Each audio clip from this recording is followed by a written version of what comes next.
dans la capsule qu'ici, je suis à la page 46 dans vos notes de cours et on va voir comment on peut déterminer la règle d'une fonction affine à partir d'un plan cartésien ou d'une table de valeurs.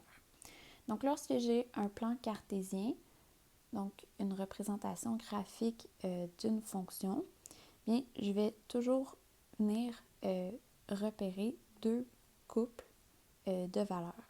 Donc, par exemple, ici, j'ai le couple 3, 39 et 5, 57. Donc, ça revient à faire la même démarche que lorsqu'on me donne deux couples, seulement que je dois venir les déterminer à partir de mon graphique. Si par contre, on me donne une table de valeurs, bien, c'est un peu le même principe. Donc, je vais observer que j'ai des couples qui sont bien identifiés. Et donc, je vais prendre deux couples qui vont me servir pour déterminer mon taux de variation. Donc, première étape, c'est mon taux de variation.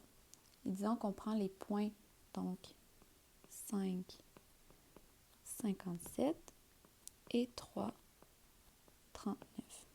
Donc, j'ai A est égal à Y2 moins Y1 sur X2 moins X1. Donc, je vais avoir que A est égal à 57 moins 39 sur 5 moins 3. Et donc, A est égal à 18 sur 2.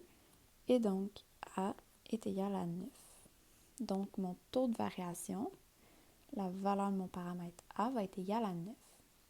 Ensuite, je dois déterminer la valeur initiale sur le graphique.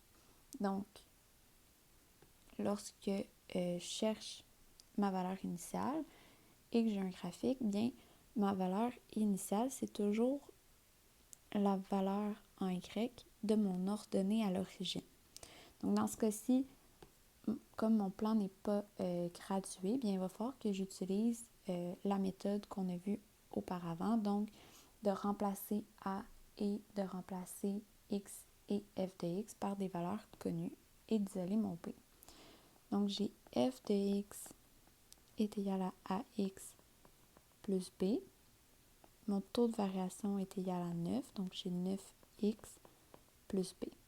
Donc, je remplace par un couple que je connais, donc par exemple par 3, 39. Donc, j'ai 39 est égal à 9 fois 3 plus B. Et donc, 39 est égal à 27 plus B. Donc, pour isoler mon paramètre B, je vais soustraire 27 de chaque côté et donc j'obtiens que B est égal à 12. Donc, maintenant que j'ai trouvé la valeur initiale de ma fonction et son taux de variation, je peux déterminer ma règle. Donc, j'ai f de x est égal à ax plus b. Donc, je vais remplacer mes deux paramètres par leurs valeurs respectives. Donc, je vais avoir f de x est égal à 9x plus 12.